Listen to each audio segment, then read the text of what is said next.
Kisah ni terjadi masa ibu kerja sebagai ketua bahagian pemakanan di sebuah hospital swasta di Sabah.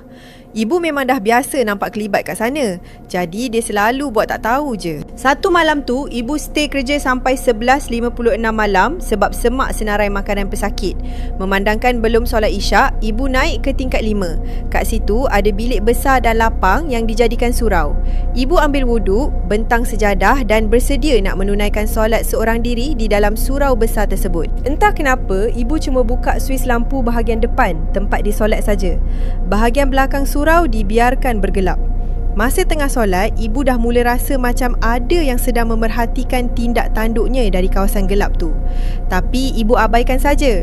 Sehinggalah masuk rakaat terakhir, masa ibu beri salam ke sebelah kanan, tiba-tiba ibu kaku. Terdengar bunyi dengusan kuat macam kerbau dekat sangat dengan dia. Aura dingin mencengkam tubuh. Bila ibu pusing je kepala ke depan, ada lembaga hitam besar, berbulu dan bermata merah menyala tengah duduk tepat-tepat lutut bertemu lutut dengan ibu. Ibu terus terpaku, tak boleh bergerak, bertentang mata dengan benda tu. Dalam kaku, ibu gagahkan diri baca ayat kursi. Sebaik saja badan boleh bergerak, ibu lari pecut ke lift tanpa buka telekung putihnya dan tanpa sempat pakai kasut. Bila pintu lift buka, menjerit doktor dan nurse kat dalam tu terkejut nampak kelibat putih meluru masuk lift bergegas ke pejabat.